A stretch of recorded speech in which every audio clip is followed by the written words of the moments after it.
दोस्तों नमस्कार, मैं हूं जय और आप देख रहे हैं जय द न्यूज। विधानसभा चुनाव के रिजल्ट के बाद अब जो है शरद पवार और सुप्रिया सुले को लेकर एक बड़ी अपडेट आ रही है, क्योंकि अब शरद पवार और सुप्रिया सुले बहुत ही बुरी तरीके से फंसते हुए नजर आ रहे हैं।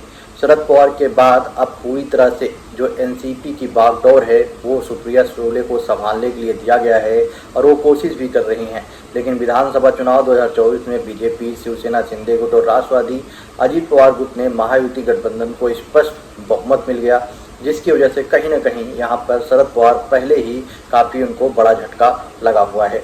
लेकिन अब जो है इन सब चीज़ों के बीच में एक और सूत्रों से जो बड़ी अपडेट आ रही है उसमें बताया जा रहा है कि एनसीपी पार्टी के पूर्व विधायक राहुल जगताप जो है एक बड़ा कदम उठाने वाले हैं, क्योंकि उन्होंने अजीत पवार से जाकर मुलाकात की है और अभी जैसा कि अपडेट आ रही है उसमें बताया जा रहा है कि वो जल्द ही शरद पवार की पार्टी को छोड़कर अजीत पवार की पार्टी को ज्वाइन करने वाले हैं। मतलब कि कहीं ना कहीं एक बड़ा झटका देने वाले हैं, खास करके सुप्रिया सुले और शरद पवार को।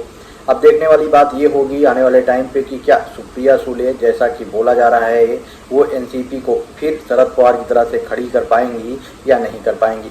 आप सबको पता ही होगा कि एनसीपी के विभाजन के बाद राहुल जगताप जो है वो शरद पवार के साथ में बने रहे थे, उन्होंने पार्टी नहीं छोड़ी थी। वो जो है श्रीगोड़ा विधानसभा चुनाव लड़ने के लिए इच्छुक थे। हालांकि यह सीट जो है वो महाविकास अघाड़ी शिवसेना ठाकरे समूह के हाथों चली गई, जिसकी वजह से वो चुनाव नहीं लड़ पाए और उनको जो है वहाँ से वो खड़े नहीं हुए। बाद में उन्होंने अपना जो है निर्दलीय इलेक्शन लड़ने का फैसला किया।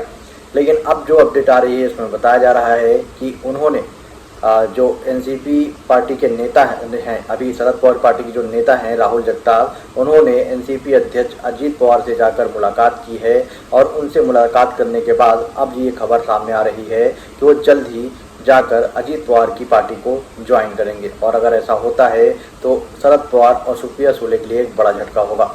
आपका क्या ओपिनियन है इस पर? आप अपना ओपिनियन कमेंट बॉक्स में बताएं और वीडियो ज़्यादा से ज़्यादा शेयर करें।